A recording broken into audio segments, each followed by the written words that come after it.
Welcome to Indefinable Magic. Thoughts, largely trivial, often tangential, whizzing around the head of a middle-aged man fan, sparked by some random aspect of the TV series Doctor Who.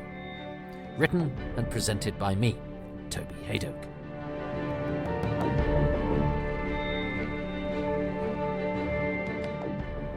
In these bite-sized editions, the random aspect of Doctor Who will be a single watch of its very latest episode. Tonight's instalment, therefore, of Indefinable Magic Bite Size, After Space Babies by Russell T. Davies, is called Mewling and Puking.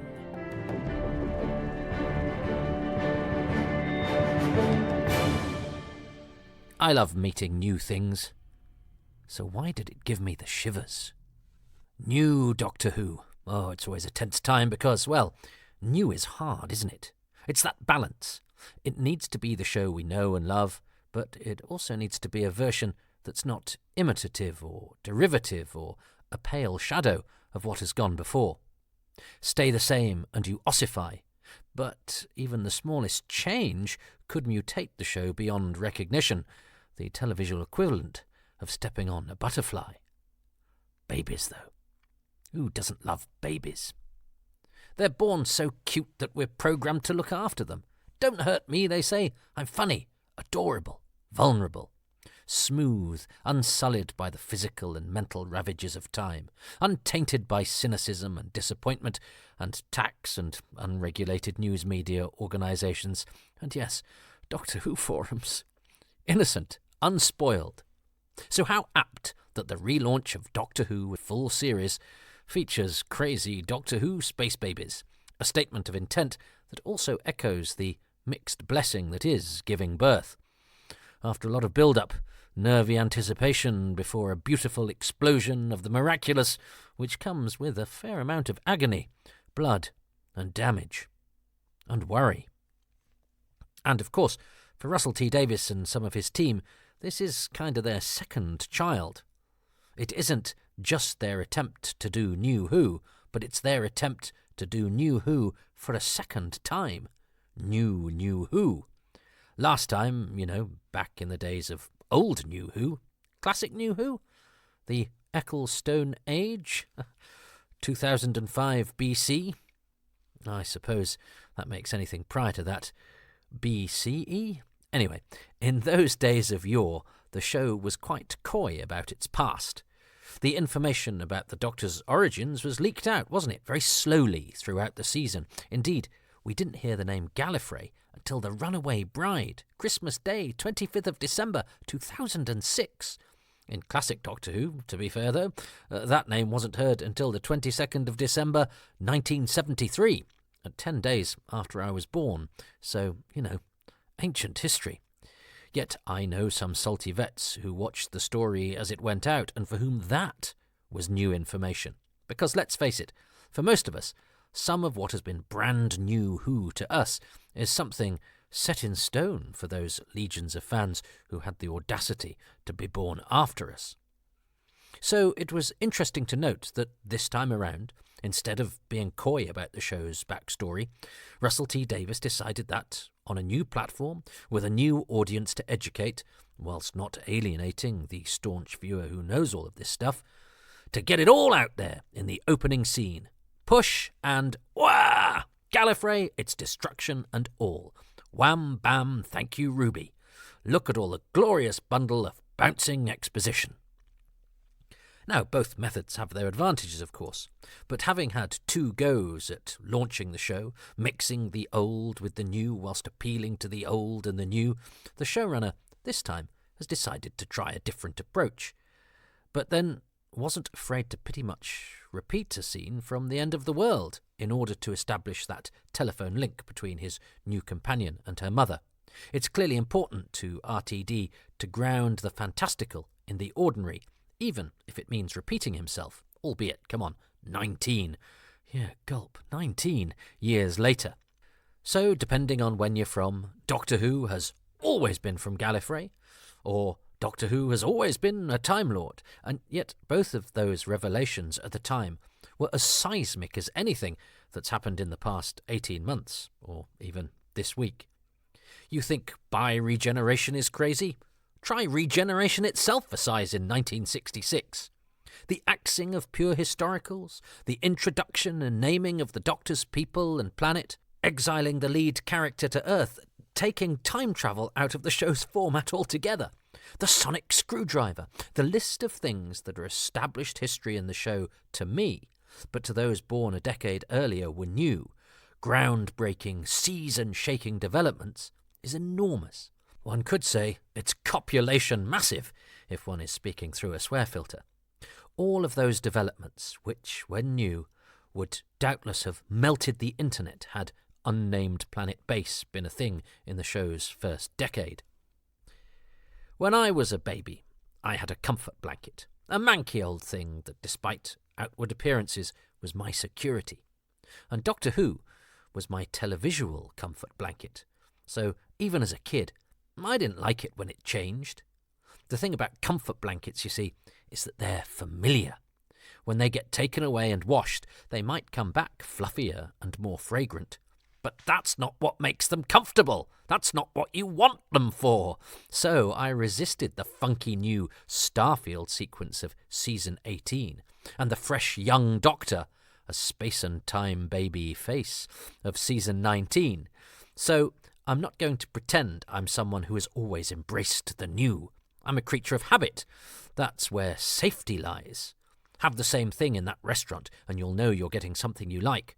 Why take the risk in spending money on something less nice? And yet, I'm pulled by new experiences too. Instinctively, I'm drawn to stick with what I know, but intellectually, I know that finding something new can open up all sorts of avenues of pleasure. Resistance to change, you see, it's not political, I don't think. It's not intransigent conservatism. No, it's more hardwired than that. A self-preservation instinct. If we're alive now, we're more likely to stay alive if things stay the way that they are. New things, well, they're a risk to that. And they also make us feel old. And feeling old is a reminder of our mortality, and no one wants to contemplate that. There's nothing worse than discovering, as I did the other day, that the youngest Bangle, as in of the Bangles, is 62.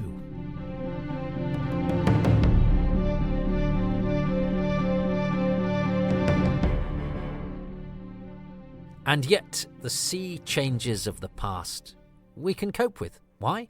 Well, because we know how the past ends. We know that Doctor Who survived moving from Saturdays to twice weekdays, that it survived when that definitive lead actor left, that it survived when this or that aspect of the show's tone or mythology was rewritten. The past may be another country, but we have safe passage. We know we can return from there unscathed and at any time. We've all had our moments, I'm sure, where the flexible format of Doctor Who has been flexed so much that we've balked.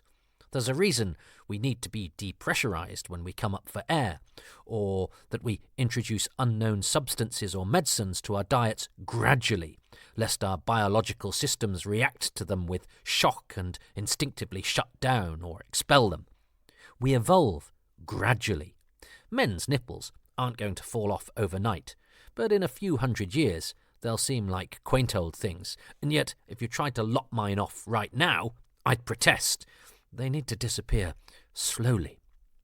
Now, depending on where we're from, we'll all have them, those moments where the show, attempting to keep fresh, has given itself a makeover, and likely lost some viewers in the process. The gamble is that you'll gain more than you lose. That's not great for the cast-offs, I'm sure, but that, I'm afraid, is showbiz. No one attempts to make a show that people won't like, but of course that's inevitable. That doesn't mean they hate you, and who knows, what looks to you at first like an unlikable mutation of your favourite thing might just be a joyous iteration of the show you haven't met yet. And so, John Nathan Turner's bold, very self-conscious revamp of the show in the 1980s was my first seismic revamp. But the change from, say, the War Games 10 to Spearhead from Space 1, well, that's pretty jarring too. Both are part of that rich mosaic, that flexible format, that regenerating adventure in time and space. but I wouldn't be surprised if some of those watching on either occasion got the telly bends. The genius of good Doctor Who, of course, is it does something that's never been done before and yet feels so right. Doctor Who has never done space babies, and yet that crazy, offbeat taking of the familiar and giving it a lunatic twist is exactly what Doctor Who, the show of yetis in the underground, killer daffodils and scary statues, does best. And babies, of course, take us right back to childhood. Now that's also a place where Doctor Who flourishes, the Doctor Who of ominous cracks in the wall and scary spiders and creepy clowns. Space Babies itself had lots of bogies and a massive fart, neither of which are, if I'm honest, my go-to places for comedy. My sense of humour errs more towards the dryly pessimistic than the joyously scatological. But, whatever floats your boat, even if it is waste matter, which would make your boat anywhere along the English coast these days, but that's a battle for another day. I was a bit worried during the relaunch 1, that we had a burping bin in Rose, remember that? Which seemed a misstep at the time, and yet, since World War III, Doctor Who's earliest major foray into the fart zone, although there is an excess of methane in the Power of Kroll, but I think they do that relatively subtly. Adventures hinging upon flatulent story beats have been few and far between. But I remember thinking at the time, as the Slitheen ripped their way through Downing Street, that my previously sensible series about, say, self-destructive cat planets, Luddite creating space glamour pussies, and mafia lizards trying to buy a holiday resort might be venturing into the realms of the unacceptably silly. Is it all going to be like this? I fretted. And it wasn't. Of course it wasn't. What it was saying, though, the farting and the burping early on in Doctor Who's first relaunch, was that this series could be like this. It's a daft old thing, the gloves are off, and we might have fun at the end of the world. And now I'm going to make you scared and cry, more scared and more lachrymose than Doctor Who has ever made you before. And actually, if you're going to have a story about snot and pumping, then surely one populated by cosmic crybabies has got to be the one. And anyone fretting that Doctor Who is getting too silly must surely have been held in check by the thoughtful and sensitive evocation of the plight of the refugee, or the insightful but pithy musing on the tricky issue of abortion, both so relevant to our times.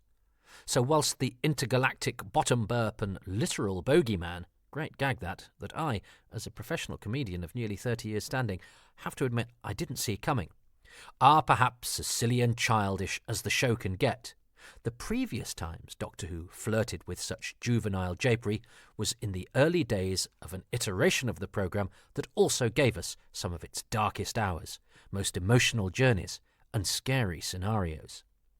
Oh, and as for the refugee commentary, if you're of the Doctor Who shouldn't get bogged down in politics opinion, a perfectly reasonable one, by the way, then, well, look, corridor running, airlock action, space babies! Great swear filter joke as well, which I thought was mating brilliant. It truly was the canine's gonads. But what is new anyway? We love a series where what we refer to as New Who, well, some of us anyway, is nearly 20 years old.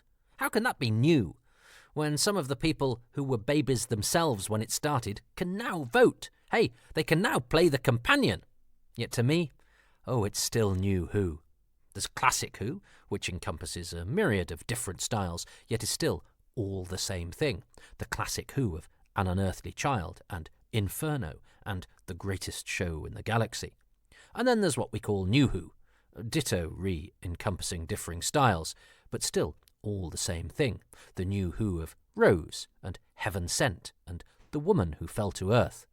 But even though I make that distinction, I still see them as part of the same canon, part of the same big show, and as time goes on, they'll merge together. Indeed, even now, it's not unusual to see at Doctor Who conventions New Who and Classic Who alumni rubbing shoulders. Now, in the early days of New Who, I think we thought that there'd be a certain demarcation betwixt incarnations, but if there was, it didn't last long. And it's fair to say with this launch, with Space Babies, We haven't slowly dipped our toes into some tepid water and been given a chance to get used to it. We've been pushed straight into a freezing fjord, an activity so physically jolting, even our genitals decide they'd be happier living somewhere closer to our ears for safety. But after the initial shock, my God, it's invigorating. Bracing. No, but of course, not everyone gets invigorated by being pushed into a frozen fjord. Some people die from the shock, whilst others get lost under the ice. But does that mean one shouldn't do it? Well, fortune favours the bold. It has to. It's a scary process. No one wants to see their progeny die, and putting them out there to sink or swim, it's a risky business. But it's the only way to see them flourish. And at the end of the day, a creative person needs to have the courage of their convictions. With any artistic endeavour, because it's that too, Doctor Who, even though it's a bonkers one, there must be a tacit understanding that it won't be for everyone. That doesn't mean that one has contempt for the doubters, by the way, or disregard for their feelings. One always tries to win them over. You're not doing any of this to annoy them, that'd be suicide. But at the end of the day, what can you do other than make the things that you like in the way that you'd enjoy them, and hope to do it well enough to bring everyone along for the ride? Space Babies is a child of a different time from that of its older sister Rose. Indeed, there'll be people who watched Space Babies for whom Rose is old Who. I'm currently working with an actor who's a total Who geek, who's only just started watching classic Who. Oh, I'm not sure I've ever envied anyone so much. Old Who, which I love and have picked over in minute detail, is to him fresh, undiscovered. What's new to him is ancient history to me. Talk about timey-wimey. I wonder how he'll take, say, the Happiness Patrol. When that came out, I was like an angry kid in a sweet shop that I hated. It was a childish parody of the show I loved. Now, though, I adore it, and it's an organic part of that amorphous glob that is classic Who, and it reflects the concerns of the time it was made in, like many of the show's more interesting excursions. And it's a smart allegory, taking place in an invented, metaphorical world, a silly-looking show of serious intent, with sickly indulgences representing the confected lure of capitalism. Space jelly babies, anyone? And wasn't that bogey monster this week the embodiment of our reactions, something aesthetically unpleasant that makes us flinch in a way that doesn't become us? And so, while we may have never had a monster constructed from mucus before, well, nose mucus anyway, I take that the sleep dust monsters in Sleep No More could, strictly speaking, be medically described as mucus, this freshly minted phantom of phlegm, this creature of catarrh, this, well, snot monster, served an age-old purpose, demonstrating that whilst something may seem scary, grotesque, aesthetically unpleasant, our hero is better than us because he doesn't react with our instincts. He doesn't flinch, shrink, or destroy or hate. He tries to understand. He is benevolent where we are frightened. So amidst all the silliness and sprogs and snot, the show's core decency and curiosity remains intact.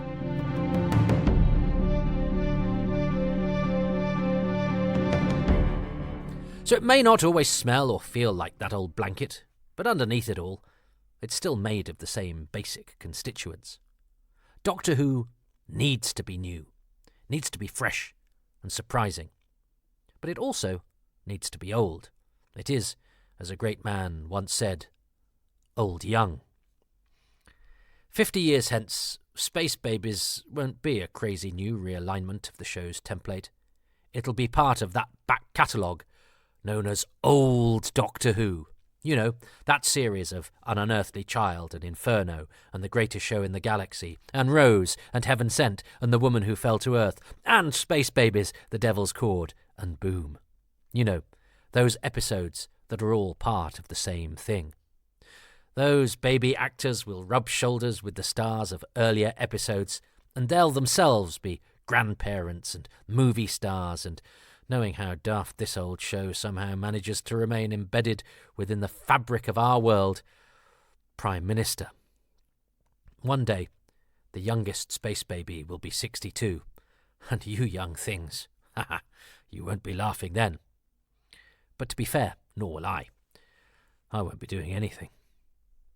A word of caution as I eulogise the novel, though.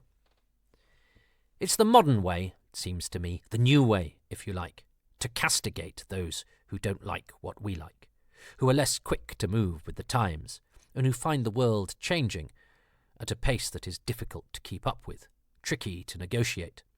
The world spins on its axis faster and faster, and as one gets older, one feels that one might be thrown off if one isn't too careful. But not being as quick to catch up is no crime, and it ill behoves the generation coming up to dismiss those who have gone before. A lack of reverence for the past is nothing new, but it's also just as bad as a strict adherence to it and a rejection of the new. The 60s counterculture was steeped in a mockery of what had gone before, and yet we are where we are because those now fusty old-timers did things that were new once, which meant that we were acclimatised to them by the time we came along. Now, whilst I don't want to become an old reactionary, I also swerve those too quick to point the finger at those who they think are. It's a bit rich, I think, to live in a nice, comfy house built by someone else, but to complain about the way that they would like it to be decorated. So whilst I understand the lovers of the latest iteration of Doctor Who want to say a big old go breeding ritual yourself to people who don't like it, I don't think it is becoming to do so. To those who might express their discomfort with change in a way that's clumsy or even antagonistic, even using a frightening roar, I'm minded to be sympathetic. If I, for whatever reason, and yes, often because of my own instincts and prejudices, don't enjoy something, I don't really want to be told, well, that's because you're a total rectal opening.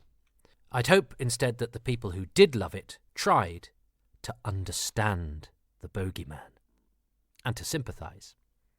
And who knows what we take for granted now that will seem outdated, misguided, even reactionary to the 20-year-olds of 2044. We don't. So whilst we must not resist the new, we must also understand that it won't be new forever, that it too will one day become a relic. And what seemed radical and forward-thinking will one day be seen as naive or even wrong. Hey, those grumpy pensioners moaning about modern haircuts, about the young, about the state of current Doctor Who. They were babies once. And Doctor Who? Well, it could play it safe. But what's safe? Oh yeah, our hero keeping us safe from the monsters. That's different from the show itself being safe. In that case, safe would mean timid, unadventurous, dull.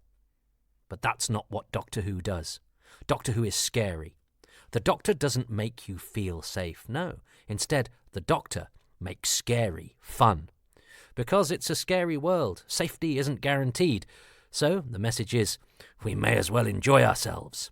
Laugh in the face of danger, rather than get angry with danger's very existence.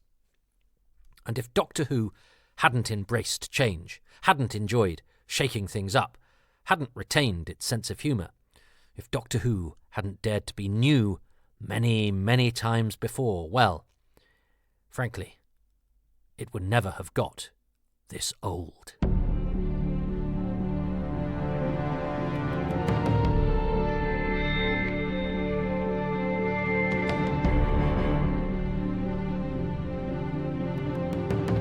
Thanks for listening to Indefinable Magic, Bite Size. Tonight's episode was called Mewling and Puking, after Space Babies. It was written and performed by me, Toby Hadoke. And with thanks to Joe McLachlan for the BCE joke. Thanks, Joe.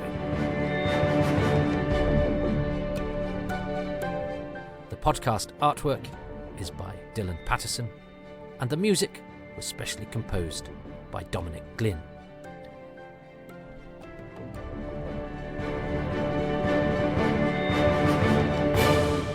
I'm grateful to the patrons who make these podcasts possible, and they include Jacob Lumley, Nate Lynch, Simon Liss, Man in a Skirt Alert, Philip Marsh, Joe McLachlan, Glenn MacLeod, Steve Manfred, Nick Mellish, James Miller, Phil Mitchell, John Molyneux, Justin E. Monaghan, Jim Mooney, Brandon Moore, Ian Moore, Sheila Moore, Chris Murphy, Paul Murphy, Andrew Nixon, Tom Neenan, Steve O'Brien, Jeremiah O'Connor, Neil O., Runa Brutig Olsen, Mark Trevor Owen, Russell Parker, Andy Parkinson, James Parsons, Phil Pascoe, Richard Patey, Ken Patterson, John Pettigrew, Steve Phillips, Shane Plays, Kitty Placati, Liam Price, Ian Radford, Peter Reed, Paula Reynolds, Sean Reynolds, Murray Robertson, Roger 1966, Alex Rowan, and Ronin. If you would like to become a patron, you can do so at patreon.com/Toby Hadoke, where there is all sorts of bonus material and advance releases too. It starts from as little as £3 a month and can be found at patreon.com/Toby Hadoke. There's a 10% discount if you sign up for a year, and if you don't want to do that and would prefer just to make the occasional donation, which I'd be very grateful for, you can go to kofi.com/Toby Hadoke. But there's no need to get all financial. I'm just very, very pleased that you listen. But if you could spare me a bit of your time to go to wherever you get these podcasts and give them a 5-star rating and a few lines of review, that really helps to tweak my algorithms and make them all pointy and sexy as people walk past them, eyeing them up.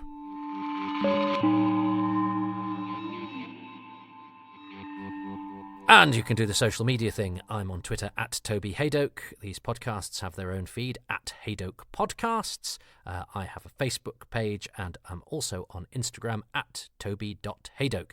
And please pay attention to my comedy nights as well. Excess Malarkey Comedy Club in Manchester.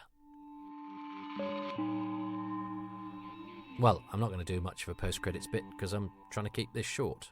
But I had to cut loads out of that in order to keep it short. There is a longer version on my Patreon, so that's one of the things of Patreon.